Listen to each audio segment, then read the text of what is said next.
Almost exactly 200 years ago, in October 1809, Lord Byron and his friend Hobhouse travelled up from Greece along this very route. Of course, the thing linking Robin and Luella and Edith Durham and indeed Edward Lear was in those days there was no way of getting around Albania except on horseback. There were no roads, there were tracks, and it's perilously steep, difficult rushing streams, rocky hillsides, shaly cliffs. And so Edith Durham had to ride, and she was a good horsewoman. Edward Lear had to ride, he was a very bad horseman, did drawings of himself with sort of reins all over his head and stirrups flying. Robin and Luella, I am pleased to report, are very, very accomplished horse people. The Albanians are really amazing people. Ever since the great nation from which they are descended, the Illyrians, which was equal in power almost to Rome and Greece, between which it was sandwiched, was overthrown and disappeared. The Albanians have been abused and attacked and overrun by everyone. First of all, it was the Romans who built the Via Ignatia as their main highway between Rome and Byzantium.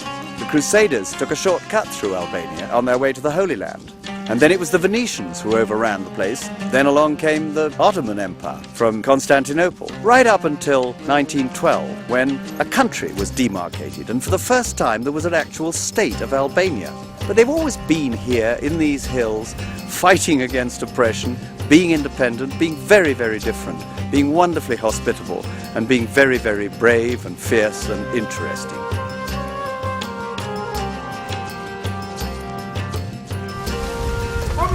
It is well known that horses, who are brave and fine animals, aren't as sure-footed as mules.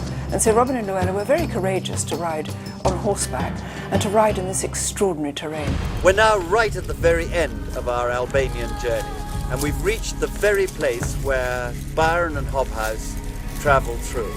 All the sons of the mountains arise at the note, Kimariot, Illyrian, and dark Suliot.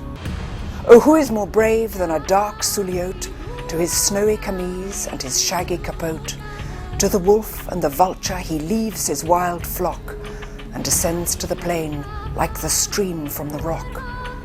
Byron and Hobhouse were on horses, just like us.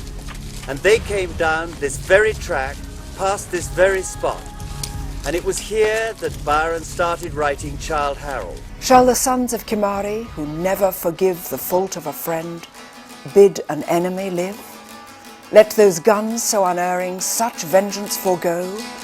What mark is so fair as the breast of a foe?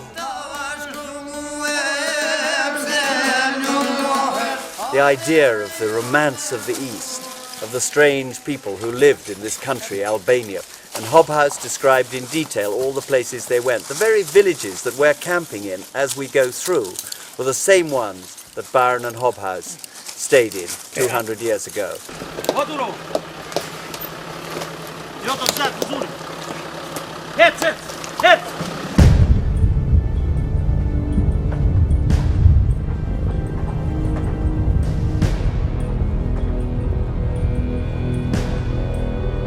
Very steep, some really scary places where we were on a 3-inch wide ledge with a pretty sheer drop below and a sheer cliff on the other side.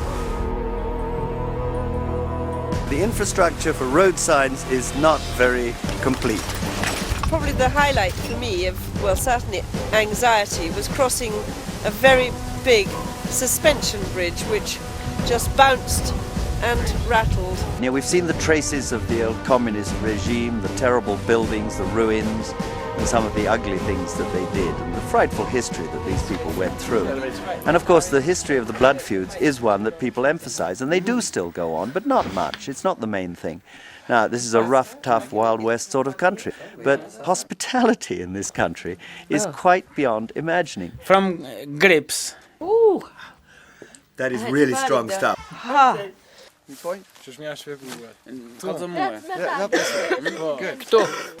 Thank you. I really have to go to Libraj tomorrow. I can't hang about. If we don't find somebody to come with us, then Luella and I will go alone, which is quite dangerous. We can't go off into the Albanian countryside, into the mountains on our own. Our Albanian isn't good enough. With the pouring rain, we could be in serious trouble if we get caught overnight. Trying to work out where you are, let alone where you've just been, It's tricky in a country that has no maps. This man has said he will come with us as the guide to take us to where we are sleeping tonight. This is very good news, I think. Ooh, there we go. Up again. We had a brilliant guide this morning who took us all the way to Voskopoj. He was absolutely terrific, a great character, and he knew all the shortcuts, and my goodness, it made a difference.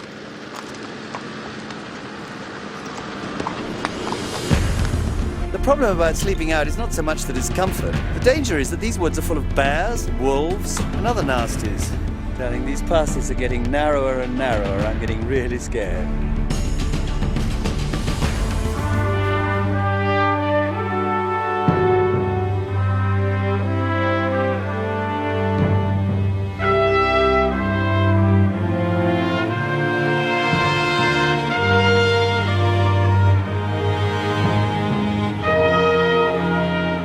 Albania, Land of Eagles, will be completed in March 2008 and presented in Cannes at MIPDOC 2008 for the first time.